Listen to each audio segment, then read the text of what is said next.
These videos simply provide a presentation in video format of the book, Predator at the Chessboard by Ward Farnworth. The book is freely available online at http://www.chesstactics.org.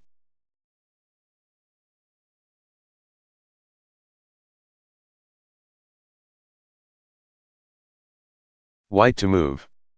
What is the best move?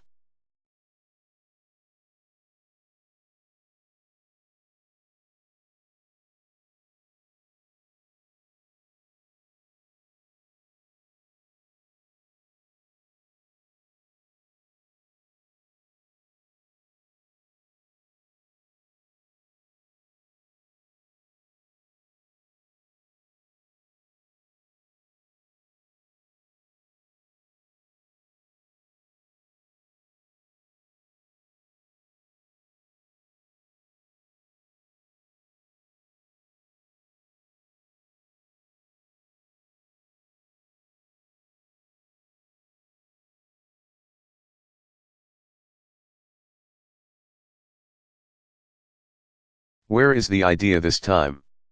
You have a bishop trained on g7. One important effect of such a resource is that you can create a mate threat by adding an attack by the queen against the same square, as with queen moves to g3, so the key question is whether you can make another threat with that move at the same time. You see that from g3 your queen would be aimed at the rook on b8. The position thus has the makings of a classic queen fork, but there are a few problems in the way of its execution. The rook is guarded by the knight on d7, the queen's path to the rook would be blocked by white's own rook on f4, and the forking square, g3, is guarded by the knight on e4. Yet none of these difficulties need detain you for long. One bishop takes knight d7, rook takes bishop is a simple exchange that leaves the black rook loose. 2. Rook takes knight, queen takes rook loosens the forking square and opens the needed line. 3. Queen moves to g3 calls for black to reply, bishop moves to f8 to stop the mate threat, and then 4. Queen takes rook nets a piece. 4. Queen takes at g2 gets back a pawn for black. Now consider a few why not questions. A. Why not start with rook takes knight e4 rather than bishop takes knight d7? The answer is that 1. Rook takes knight allows black to recapture queen takes rook and get his queen onto e4, a powerful posting too early in the sequence. 4. Then when you play 2. Bishop takes knight, black doesn't recapture rook takes bishop, he plays queen takes at g2. Now the forking square you want no longer is available, black's queen guards it. You have won 2 minor pieces for a rook and a pawn, and if you aren't careful black is about to take another pawn with rook takes at e3. Queen takes at h3 also is available to him. You can win back a pawn with 3. Rook takes at d5, queen takes rook. 4. Queen moves to g3, at last you get to play the queen fork after all, pawn from f7 moves to f6. 5. Queen takes rook, check. But the overall sequence isn't what you had in mind. Better to start capturing in the back of black's board with bishop takes knight, and save the invitation to black's queen until you're ready to take strong hold of the initiative next move with a mate threat. B. That explanation also shows why, after white starts with 1. Bishop takes knight, black recaptures with his rook rather than his queen, he's better off keeping his queen where it can get to the center of the board after white's next move, rook takes knight. And it shows why black uses his queen to avenge that last white capture rather than his d5 pawn.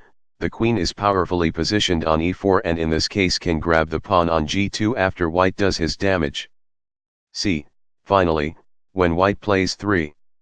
Queen moves to g3, why should black fend off the mate threat with bishop moves to f8? Why not, say, pawn from f7 moves to f6 or pawn from g7 moves to g6?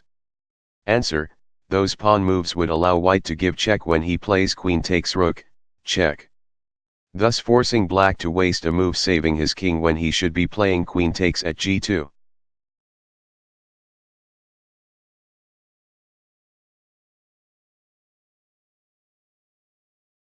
Black to move. What is the best move?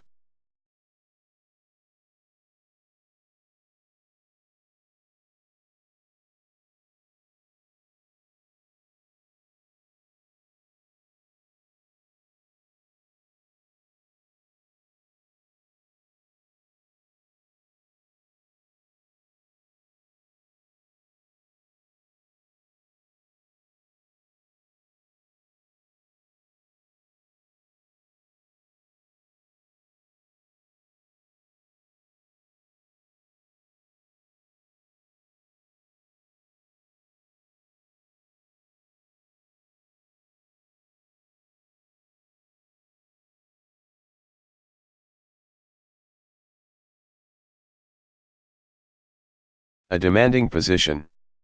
Inspect for unguarded white pieces and you find the bishop, and the queen, but focus on the bishop. Black has no safe way to check the white king and attack the loose bishop at the same time. Does black have the makings of any mate threats any pieces already attacking squares next to the king? Yes, the bishop at d7 attacks h3. Next, can black's queen attack h3 and the loose bishop at the same time? Yes, with queen moves to h5. That's the idea. But now black plays through the sequence mentally and finds a problem. If white replies by moving his bishop, say, to b7 or f3, black does not quite have mate with queen moves to h3, check. Here, unlike in the previous problems, the king has a flight square at g1 or h1, and then there is no way for black's queen to reach it while maintaining protection from his own bishop. Still, the basic idea looks promising, so keep at it. Where a combination doesn't quite work, experiment with move order and, above all, be thorough in examining every check and mate threat. We have two sequences to think about, depending on what white does with his bishop. Black. A. Suppose first that white replies to black's queen moves to h5 by moving his bishop back to b7. We had been imagining that black now would play queen moves to h3, and we found that it didn't work. But what other checks are possible for black instead of that one? There is queen moves to d5, no good, loses the queen to white's bishop, and there is bishop moves to h3. In response to bishop moves to h3, white would have to play king moves to g1 or king moves to h1. You now ask what comes next, and answer the question by examining every check. There would be just one, queen moves to d1, which leads to victory. How? After white plays rook takes queen, black plays pawn from c2 takes rook, promoting the pawn to a queen and delivering checkmate. B. Now let's imagine that after black starts with queen moves to h5, white moves his bishop to f3, rather than b7. The initial idea for black is the same, give check with bishop moves to h3. And again white is forced to move his king to the back rank. But this time the follow-up for black is a little different. He can't play his queen to d1, at least not in one move, because white's bishop on f3 is in the way. So instead black does it in two moves. He starts with queen takes bishop. This gives him a bishop on h3 and a queen on f3, with the obvious threat of mate via queen moves to g2 next move.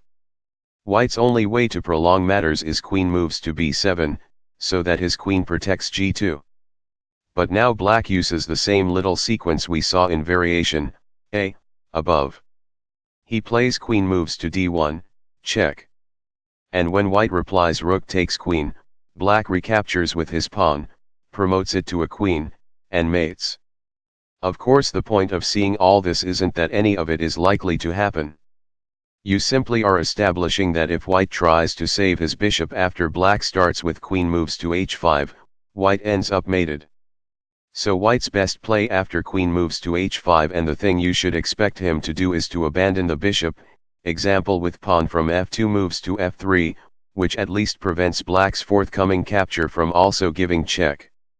This is a harder problem than the previous ones, but it can be cracked with persistence in examining every check and mate threat, and then every check that would be possible in the subsequent position. And of course you must be alert to the possibility of promoting the pawn on c2. A pawn on the penultimate rank, or indeed any passed pawn, always is a mighty tactical factor. It requires close attention after every adjustment to the board.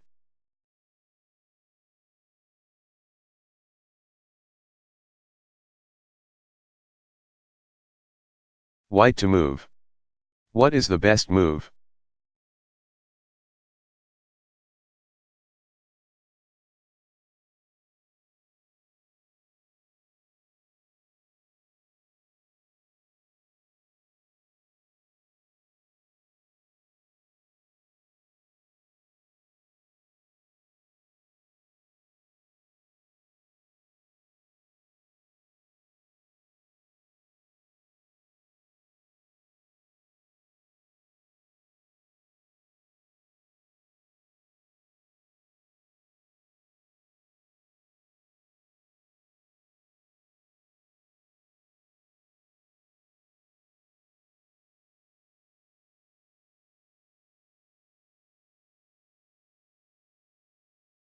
Mate threats with attacks on underdefended pieces. The type of fork we now are studying has two ingredients, a loose piece and a mating threat. You can begin your search by looking for either ingredient, and here looking for the second one, the mating threat, might be easier. There are no loose black pieces, but white does have a mate threat of the type now familiar to us. His bishop attacks h7, his queen would threaten mate if it were aimed the same way, and this can be accomplished with the easy queen moves to e4. That move also attacks the d4 bishop, too bad it isn't loose. Or is it? Actually it's attacked once, by the white knight, and protected once, by the black queen. So if white attacks the bishop again with his queen, he wins it? Normally, of course, black would respond to such a threat by moving the bishop or increasing its protection. The point of the fork is that it deprives black of time to do those things. This problem is structurally about the same as those in the previous set, but with the wrinkle we saw earlier in this chapter: a piece attacked once and defended once and by a piece rather than a pawn can make as good a target as a loose piece. Consider it semi-loose, it's underdefended. The purpose of this batch of studies is to drive home the idea that pieces in such a position make fine targets. Naturally, you could have started your thought process here by noticing that the bishop was vulnerable in this way and looking for ways to attack it while simultaneously threatening mate.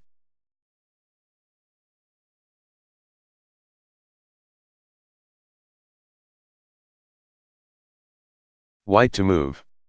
What is the best move?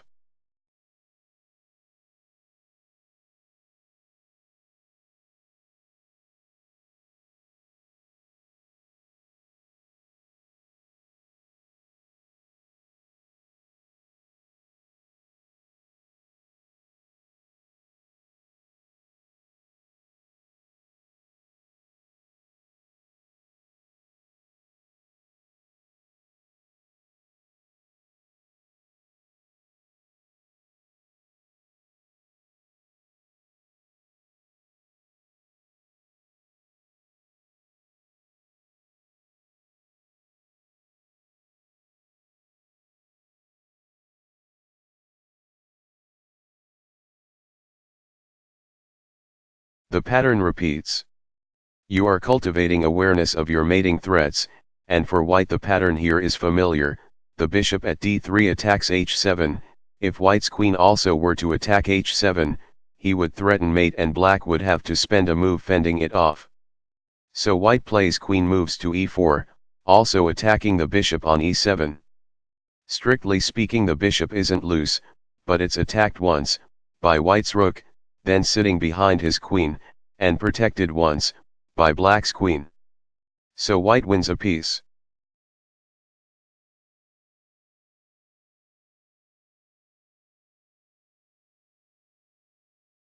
White to move. What is the best move?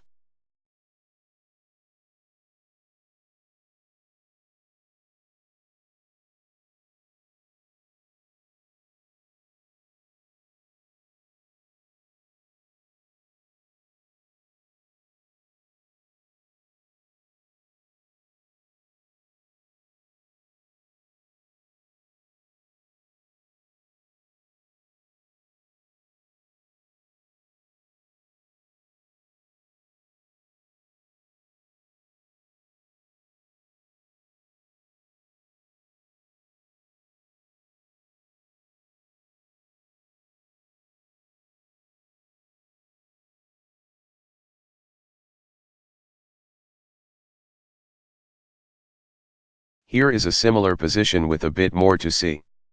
What mating threats does white have?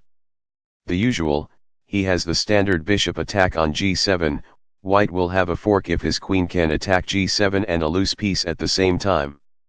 Queen moves to c3, d4, and g5 all are possibilities.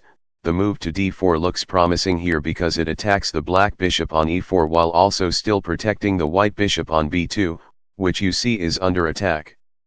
As for black's bishop, it isn't loose but it is protected once by a rook and attacked once by a knight.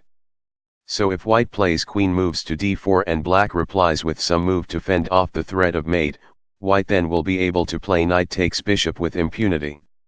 Except that impunity is a little too strong.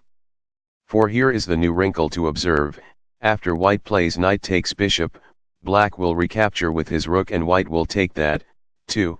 The purpose of black's recapture will be to attract white's queen away from the defense of the bishop on b2.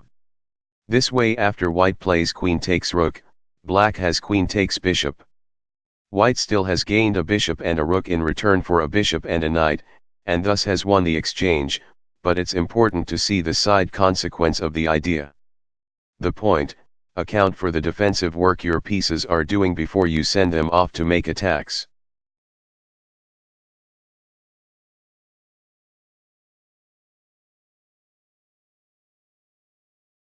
White to move. What is the best move?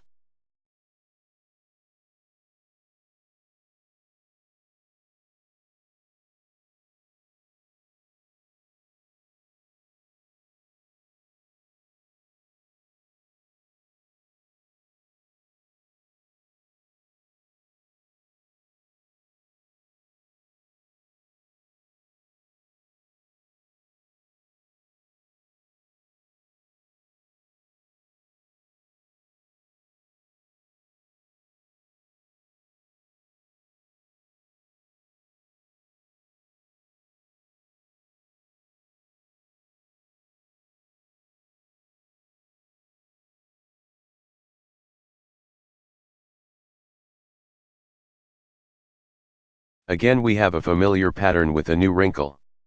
White sees that adding his queen's weight to the pressure his bishop already imposes on g7 would threaten mate. It also would attack the bishop at d6, which now is attacked once and defended once by rooks from each side. But simply playing queen moves to d4 would be a mistake. You have to think out the resulting series of exchanges to make sure it works. After white plays queen takes bishop, black recaptures with rook takes queen, then white answers with rook takes rook and has lost his queen for a bishop and rook. You have to attend to the values of the pieces involved. This pattern worked in the previous frame because black would have had to sacrifice his own queen in the recapturing process, but that's not so here. All this means, however, is that the bishop is an unsuitable target. It remains to be considered whether an exchange would improve it. What if white starts by playing rook takes bishop? Then black replies with rook takes rook. Now queen moves to e5 safely threatens both mate and the rook, netting a piece.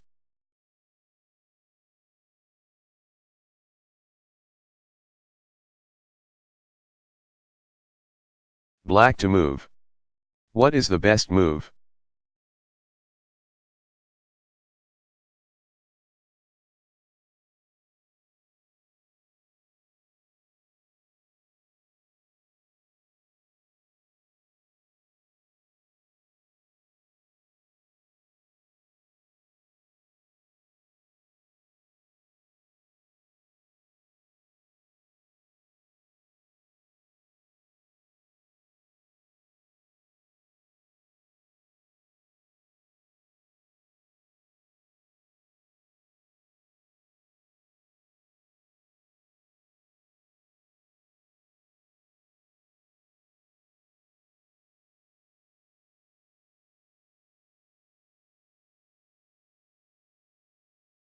The initial idea here is familiar. Look for a mating threat for black's queen. Black's bishop at c7 is attacking h2. Queen moves to e5 thus suggests itself, as it creates a mate threat against h2 and also attack the knight on d4. The knight is attacked once and defended once, so as we have seen it is a good target for a double attack. But we also have seen that it is important to pay attention to move order. Should black play queen moves to e5 and plan rook takes knight on the next move? Or should he try rook takes knight first and then play queen moves to e5 after black recaptures with rook takes rook? This time you find the answer by asking what replies white could make after black's initial queen moves to e5. Don't automatically assume that white will move one of the pawns in front of his king. Another possibility would be to play knight moves to f3, shoring up the protection of h2 and also moving the target of the fork to safety. You always want to ask whether the target of a fork would be able to jump to safety and block the check, especially when the target is a knight. The preliminary exchange 1. Rook takes knight, 2. Rook takes rook therefore is the way to go, then black can play queen moves to e5 and win the rook, as there is no way for white to move the rook and protect against mate at the same time. The previous few problems show the importance of thinking about various move orders. Sometimes, as in this case, these patterns are best resolved with a preliminary exchange that puts a new piece on the target square. Sometimes it's best to just play the mate threat and then perform an exchange afterwards, especially if a preliminary exchange would put a new piece on the target square that would be able to defend itself against a double attack. It all depends on how the exchanges would play out. The general lesson, applicable here and elsewhere, don't take move order for granted.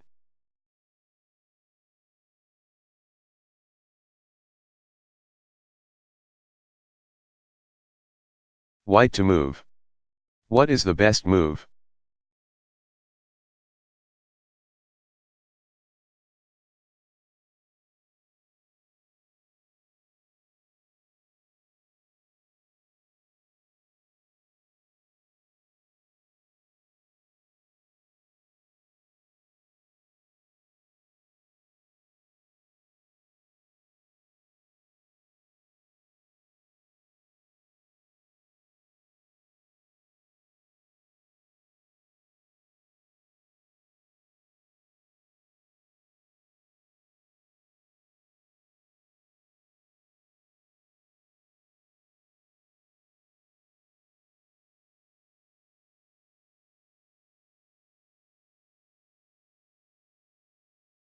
Other mating threats. The mating threats considered so far all have involved an attack by the queen on a square already attacked by another piece, typically a bishop. That is the most common sort of mating threat to use as part of a queen fork, but there are others as well. Here we'll consider a few examples. Many of them involve an initial move to set up the fork, a check, capture, or threat, followed by a double attack that includes a mating threat. Like the studies toward the end of the chapter on knight forks, they require a willingness to play with the consequences of various checks and captures, always asking about the next check that would be available and looking for familiar patterns to emerge. Start with the position on the left. Scan for loose black material and you find the rook at c5, and the queen, but focus on the rook. White has no way to attack it and give check at the same time, but do not give up. Study the black king's position carefully. What are the constraints on its movement, and what are its resulting vulnerabilities? It is stuck on the back rank with no defenders there.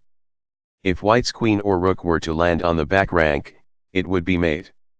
So the back rank itself becomes a target in just the way that a loose piece would be. White's goal is to attack the black rook and the back rank at the same time. What move threatens both? Queen moves to b4. Winning the rook after black fends off the threat of queen moves to b8, check. And queen takes queen, checkmate. After black interposes his queen, with a move like pawn from h7 moves to h6.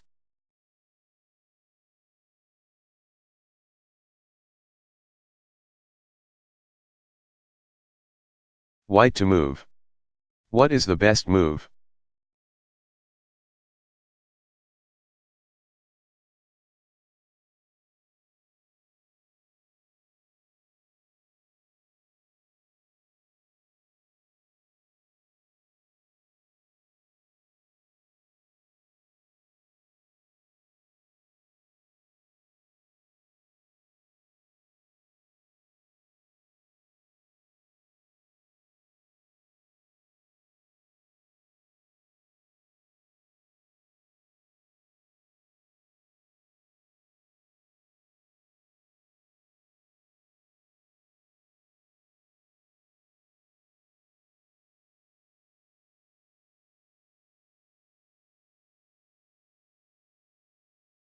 White has no promising checks or mate threats, and only black's rooks, and a pawn, are loose. Experiment with captures to see how they and the responses they force would change the board. White has an interesting one available in knight takes at e5, black would reply knight takes knight. Evacuating the knight from f3 would open the familiar line for the queen to reach h5, and from there to check the black king. Queen moves to h5 also would attack the black knight, that would then be at e5. At first this looks like a perfect double attack, but actually it isn't, for consider as well what move you then would make if you were in black's shoes. As we recently saw, a common hazard of making a knight the object of a double attack is that it can jump out of harm's way and block the check at the same time. That would happen here. Black would play his attacked knight from e5 to g6. But just keep pushing, always asking what lines would then be open and what checks then would be possible. With white's queen on h5, black's knight over on g6 instead of on c6, and the e5 pawn off the board, white has another, more effective attack. Recall that the a8 rook is loose, and now white has a fresh mating threat to create with queen moves to d5, adding to the bishop's existing attack on f7. Remember that a bishop attacking that square early in the game always is a promising setup for a double attack. After black fends off the mating threat, white takes the rook with his queen. If you look at the original position again, you might be able to see the outlines of a fork waiting to happen. If white could get his queen onto d5 and clear the c6 knight out of the way, he would win the rook on a8 by creating a mate threat against f7. But making those adjustments takes a couple of moves and requires the queen to take a circuitous route.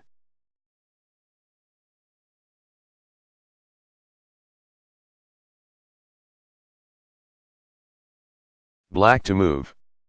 What is the best move?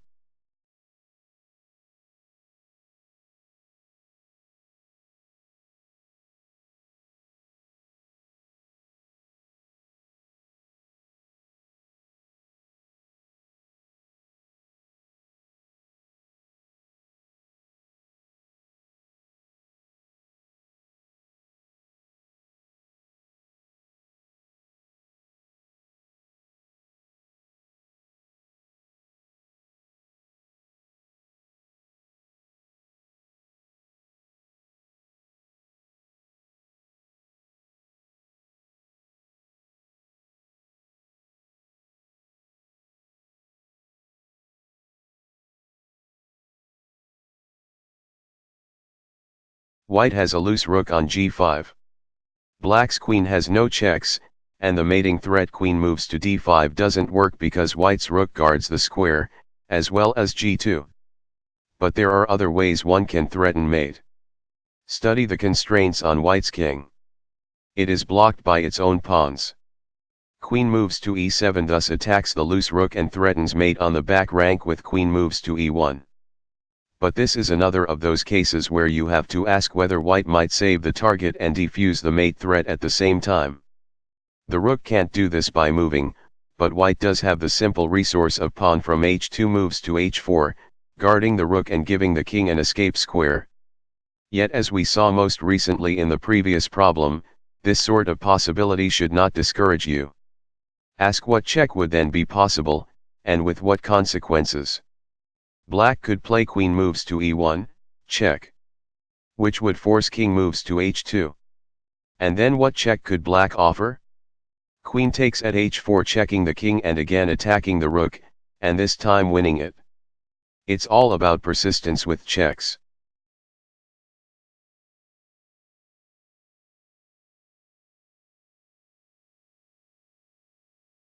White to move.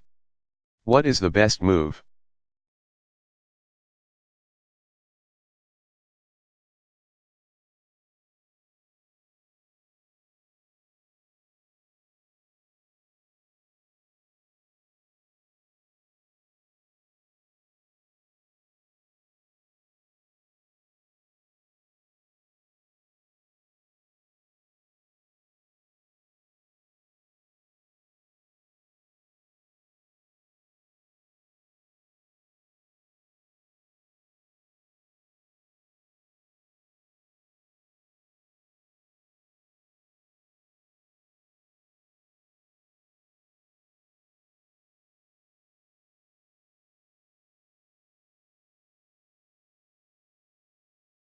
What black pieces are loose?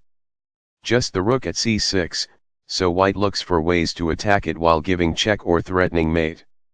Queen moves to e4 seems awfully close to working. it attacks the rook and, along with white's knight, threatens h7 for a second time. The hitch is that black's queen also protects h7, and white has no way to drive the queen off. Once white sees that only the black queen stops the winning fork, he focuses on how he might get rid of it, perhaps by harrying it with his pawns. White starts his kingside pawns forward with a threat against black's knight. Pawn from h2 moves to h3. Where would the knight go? It turns out to have only one safe square, h6. The knight then would block the black queen's route to h7. Suddenly there is no need to drive off the queen after all. Now white's queen moves to e4 would create a serious mating threat because black's queen wouldn't be able to help, and the rook at c6 remains loose. So, one pawn from h2 moves to h3, knight moves to h6, queen moves to e4 wins the rook. Black would be better off just forfeiting the knight. The hardest part about this one is seeing that black's knight would have to go to h6. Remember that a threatened knight often has limited options, and that when it is forced to a new square there may be interesting side effects.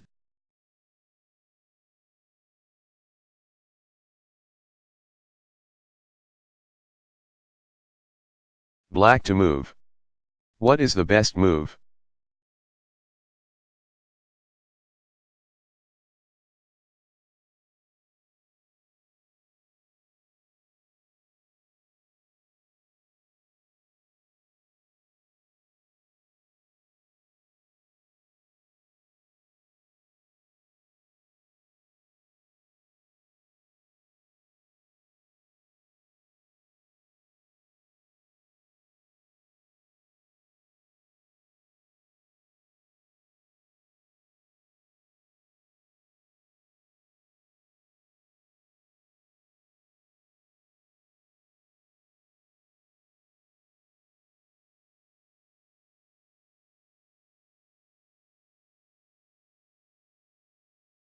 Attacking two loose pieces.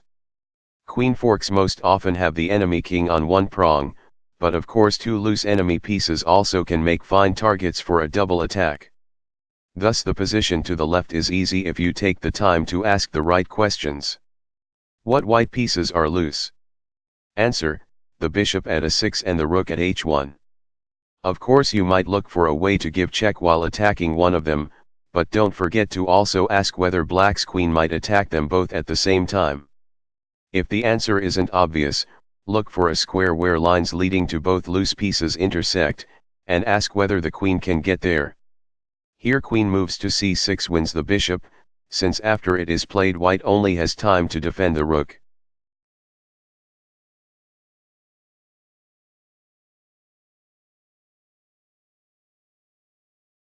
Black to move. What is the best move?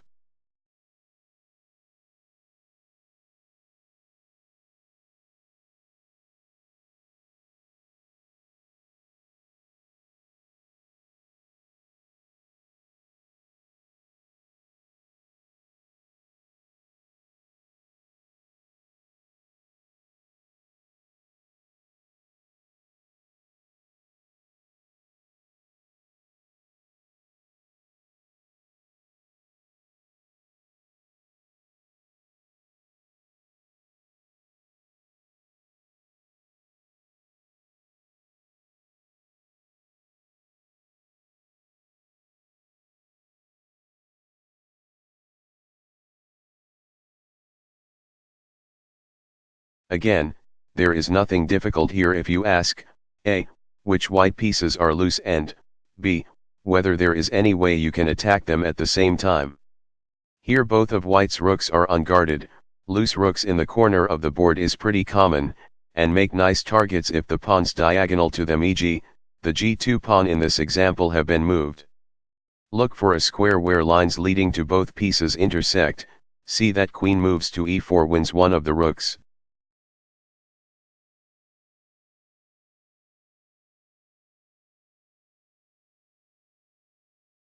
White to move. What is the best move?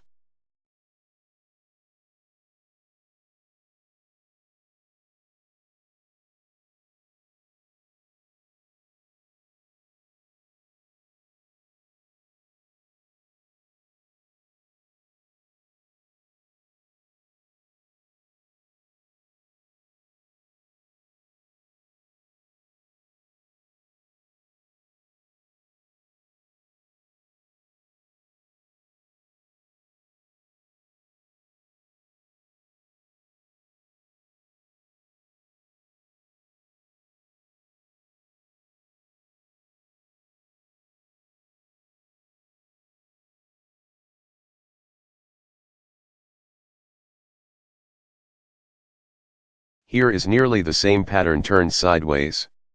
Black has two loose pieces, his rooks. Lines to them cross at several junctures, example G1 and H6, but the only useful intersections are those that allow the rooks both to be attacked on diagonals, making it impossible for them to defend themselves by going after the attacker. So the winning move is queen moves to E3, picking up a rook a move later. This much is easy, at least if you are alert to loose pieces, but now notice a couple of finer points. The fork only works because of the pawns at B2 and H3. Do you see why? The pawn at B2 is critical because otherwise black could move one of the rooks to protect the other. It always is important to ask whether your opponent would be able to break a fork by moving one of the pieces out of it to protect the other, to check your king, or to otherwise create trouble. It's an especially important issue when you are forking two pieces that both have mobility, as these rooks do. Meanwhile the pawn on H3 is essential here, too, since otherwise queen moves to E3 is met with the knight fork, knight moves to G4, check. You want to ask in any position not just whether you have any forks to give but also whether the enemy does and whether he will have any after the move you are considering. This is particularly important when, as here, black already has a knight check to give on G4. This means you have to think twice about putting your queen on a nearby dark square where it might get forked. Fortunately it's not a problem in this case because you have a pawn at H3 guarding the forking square.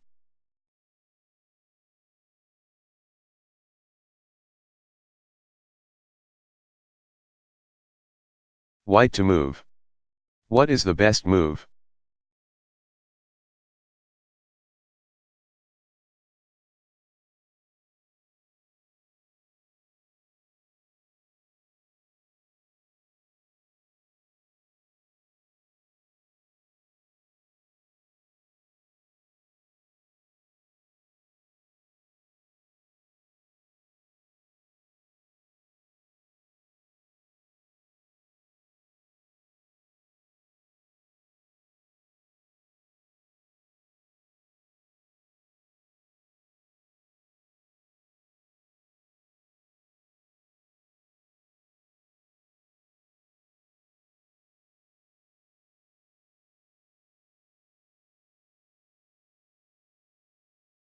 Which black pieces are loose?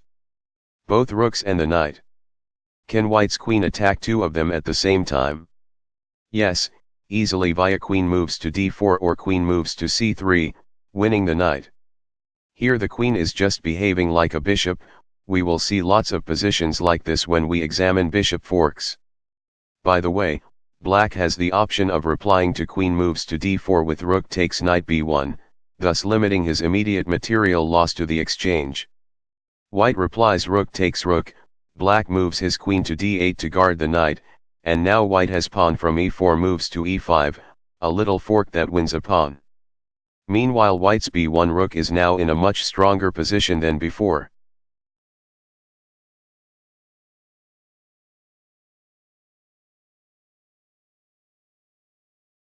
Black to move. What is the best move?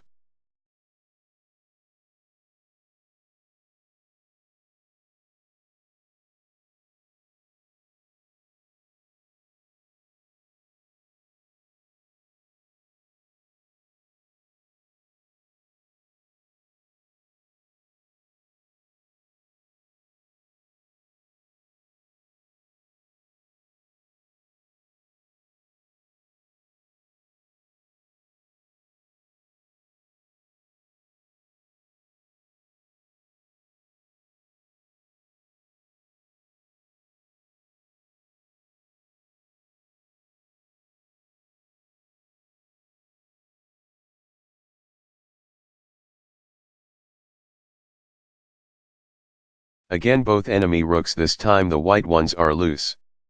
Black's queen can't attack them at the same time, but it can go after one of them with queen moves to D3, so if he could create another target reachable from that position he would have a working fork.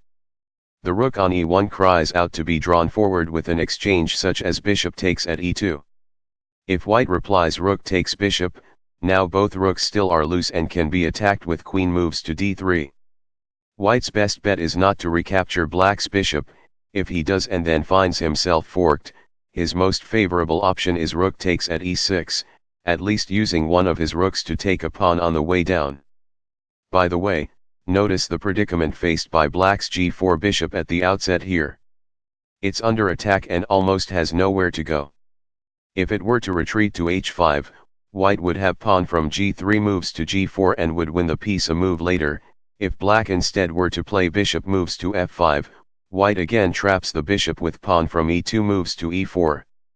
Fortunately for black, he has this other out of bishop takes at e2, leading to a queen fork.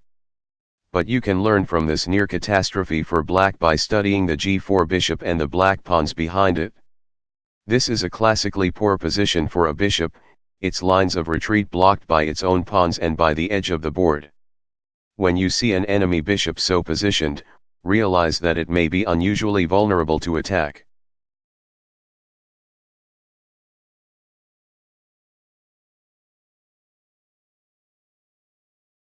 White to move. What is the best move?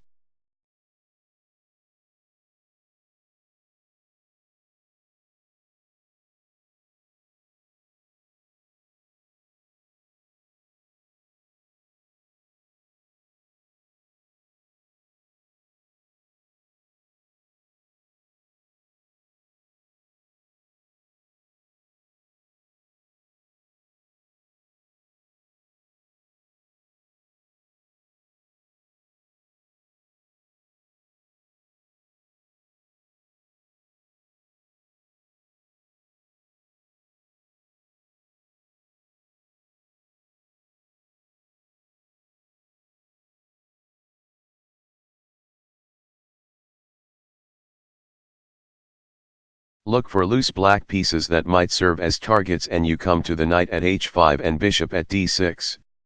Ask if the lines to those pieces intersect any place the white queen can reach and you are led to queen moves to d1. Or now think about this position from a defensive standpoint. Black just made the move bishop moves to d6, a mistake that turned out to lose him the game in the way just described. How would you avoid making such a move? By asking the same question about your own pieces that you ask about your opponents, which of them are loose, or will be after the move you are considering. And then you treat every loose piece as a vulnerability. In this position, black's loose knight at h5 already was unfortunate and was a reason to pause before also moving the bishop to an unprotected square.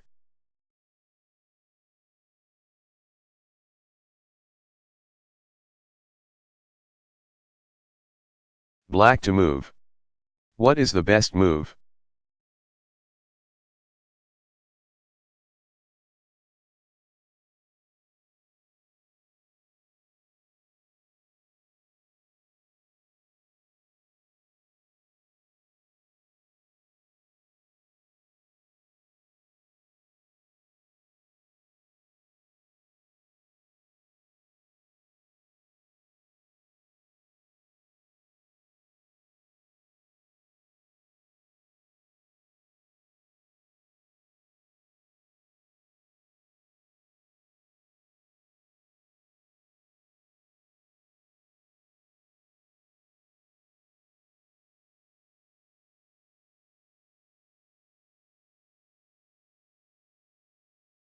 Another defensive study.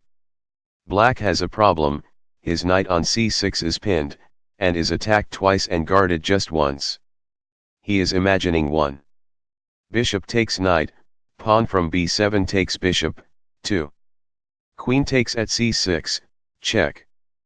Forking king and rook. So black thinks about moving his c8 bishop off the back rank to d7, shoring up the protection of the knight. It's a blunder. Remember to ask whether a move you consider will leave anything unprotected. This happened in the previous position when a piece was moved to a square that had no protection. That isn't a problem here, since the bishop will be safe on d7. But you also want to look at any lines a move affects. The point is the knight on d5. It's protected by the queen. The knight's protection is cut off if black plays bishop moves to d7, it becomes loose. Once you see this, it isn't enough to ask just whether the knight now is under attack. Loose pieces can be taken for free by forks. Is your king also exposed to attack? Do you have any other loose pieces? Where is your opponent's queen? Here your study of those questions would show that you already have an unprotected bishop at c5. So bishop moves to d7 would leave two loose pieces right next to each other. And white's queen is close at hand, on a4, ready to play queen moves to c4 and win one of those two pieces a move later.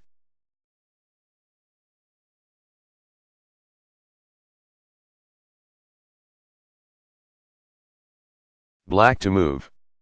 What is the best move?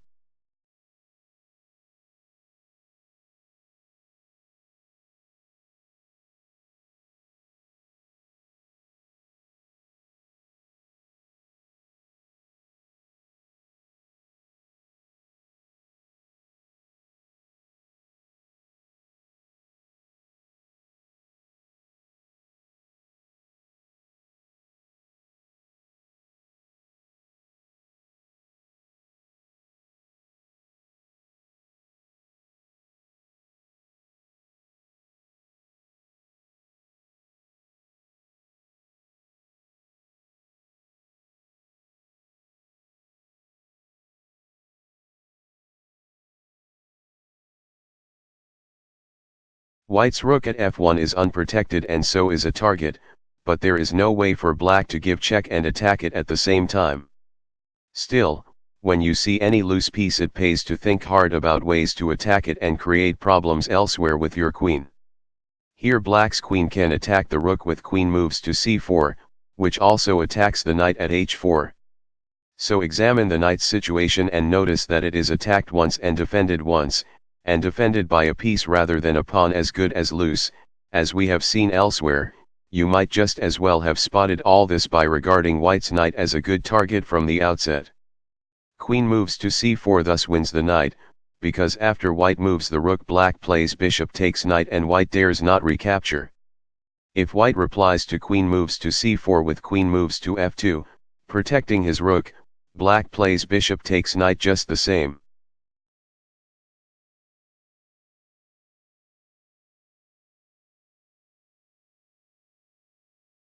White to move. What is the best move?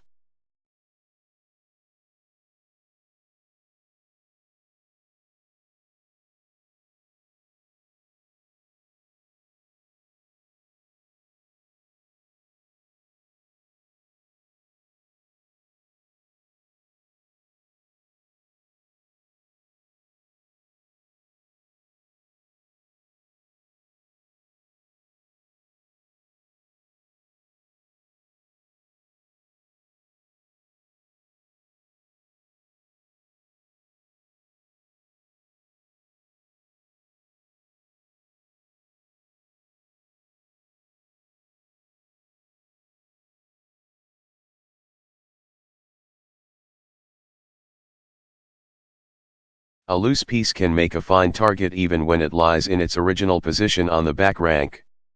Here black's bishop on c8 is loose, white can attack it with queen moves to c1. But this only is interesting if the attack can be paired with a simultaneous threat elsewhere. The key point to see is that from c1 white's queen would be aimed at the black knight on h6. That knight already is attacked once and defended once, which is to say that it's as good as loose. Adding an attack against it by the queen amounts to a queen fork of black's bishop and knight.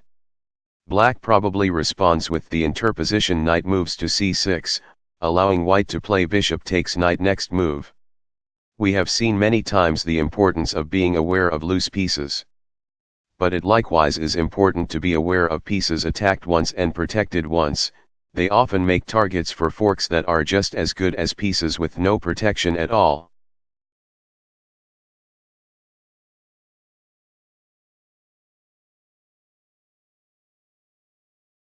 White to move. What is the best move?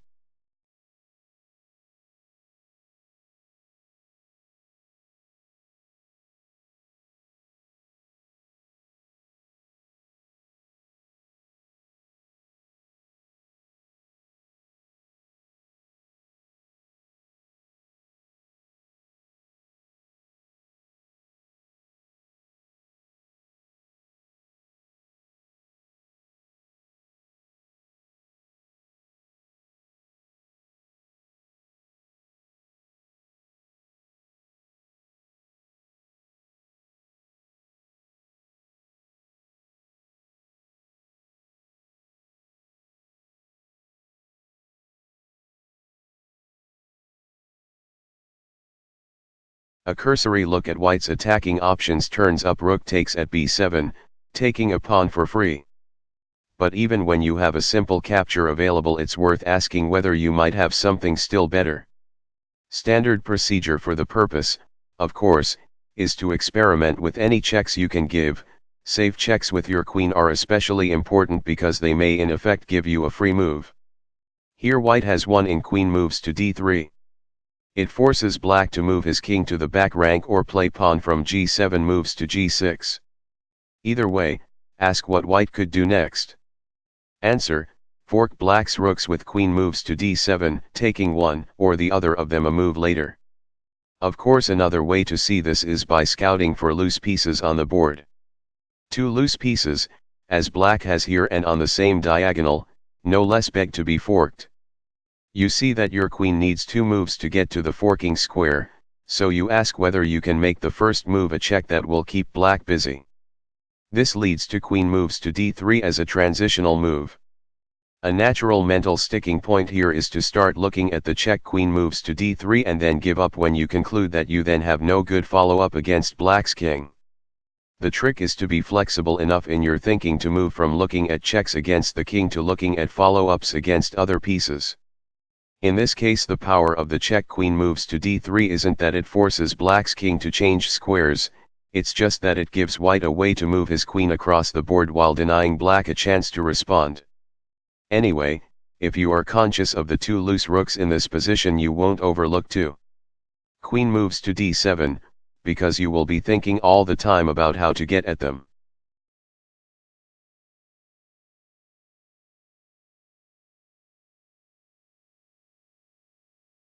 White to move. What is the best move?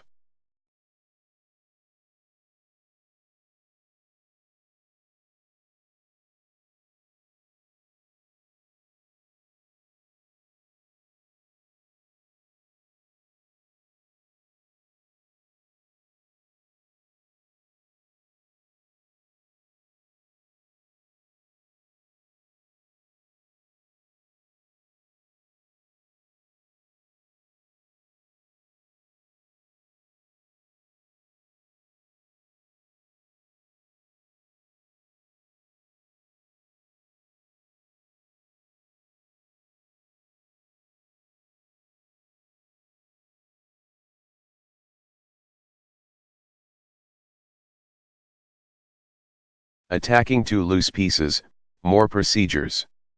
Forks that attack two loose pieces can run into most of the same obstacles as forks that include checks on the king. There is no need to catalog them exhaustively here. Once you've found a forking square, the task of loosening it for occupation by your queen generally is the same regardless of whether the fork involves a check, a threat of mate, or an attack on two loose pieces. But here are a few examples of how the familiar problems discussed earlier look in this context. How many black pieces are loose in the position on the left? None, setting aside the pawn at e5. Nor does white have any productive checks. But we also want to examine the results of every capture. Rook takes bishop is the only one white has to consider. It results in rook takes rook. Now how many black pieces would be loose? 2. Both rooks. The problem then becomes the easy one of finding a square c6 from which white's queen can attack the rooks simultaneously. Ask what black's response to queen moves to c6 would be. Might it be possible for one of the rooks to rush to the defense of the other? No, but only because of the placement of some pawns. The b3 pawn prevents either rook from moving to a4, and the e5 pawn prevents our pawn from a8 moves to e8 from being useful. If either pawn were missing, the fork wouldn't work. That's one lesson of this problem, the importance, as we have seen elsewhere, of considering whether one forked piece can move to protect the other. The other lesson is that a single exchange here, 1. Rook takes bishop, rook takes rook can radically change the board. In this case it moved black from having no loose pieces to having two of them.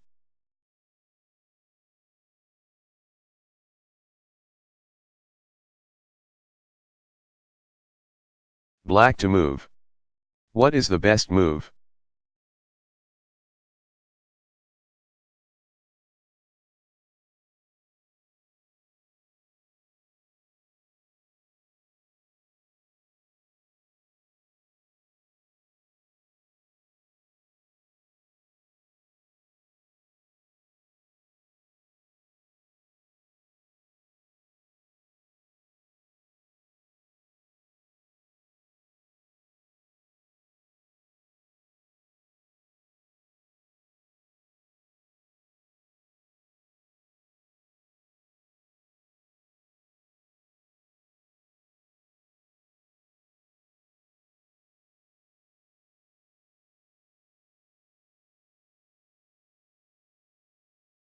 Black recently moved his bishop to a3, then white took it with his b-pawn.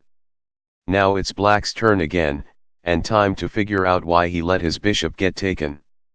Look for loose white pieces and you come to his rooks and see that the diagonals leading to them now are open on both sides. Black can't attack them both at once, and he has no checks or useful captures to consider. But it's important also to consider threats, since the replies to them tend also to be forced. They let you hold the initiative and control the play. Here you ask which black pieces can attack either white rook. There is only one answer: queen moves to d4. It doesn't win anything by itself, but ask anyway what will white play in response. Suppose he moves the rook to b1. Now ask the same questions. You still are trying to make something out of the two loose black pieces, and now you can attack them simultaneously, with queen moves to e4. White's better reply to queen moves to d4 thus is bishop moves to b2, interposing his bishop. It gets taken next move, for now it, too, has been left loose, but then white at least has a move to save his rook. This position is a good example of a point made earlier. A rook frequently is unprotected when it sits in the corner of the board, and so is vulnerable to a fork if its diagonal pawn cover is blown. This is an unusual case where both rooks are in that position. Think about it if you or your opponent moves the pawns at b2, b7, g2, or g7 early in the game.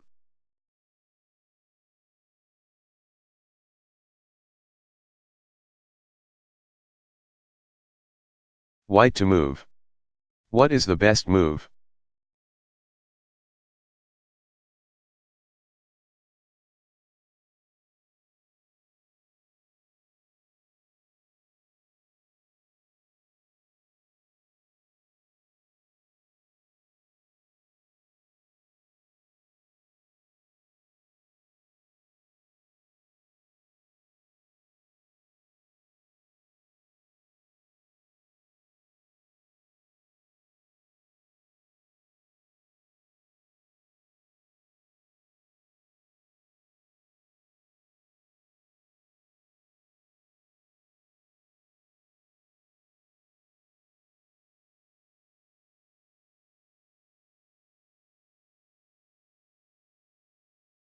It's hard to overstate the importance of loose pieces in chess, noticing them, creating them, and exploiting them. Loose piece equals target. Here white sees two in the enemy camp, the rook on c8 and the bishop on h6. His immediate thought is to pair an attack against one of them with an attack on black's king, or to attack the two of them at the same time. The natural weapon for either purpose is the queen. It's well positioned for action on g3. White looks for a square from which his queen could take advantage of the loose black material and sees that queen moves to h3 aims the queen at both bishop and rook. The only hitch is the pawn in the way on e6. The usual procedure for removing a bothersome pawn is straightforward: take something it protects. Thus white begins with rook takes bishop, inviting the recapture pawn from e6 takes rook. Now queen moves to h3 forks the loose black pieces and takes one of them next move, winning 2 pieces for a rook, and leaving white ahead by a whole piece, as he already was up the exchange. It all would be even better, by the way, if white's rook were on d1 instead of d2. In its actual position here white's rook is en prise to the bishop on h6, so if white starts with queen moves to h3, black has bishop takes rook. If the rook started on d1 there would be no such threat and white could make queen moves to h3 his opening move. The move isn't quite a fork, but it threatens the loose bishop on h6 and also pins the pawn on e6, thus creating a fresh loose piece on d5. Black most likely would respond by moving the h6 bishop to safety on f4, king moves to g7 is another possibility, and then white can play rook takes bishop d5, winning a piece cleanly since black won't recapture. If black does play pawn from e6 takes rook, white has queen takes rook and still has the piece. We will examine the creation and use of this sort of pinning move in a later section of this project.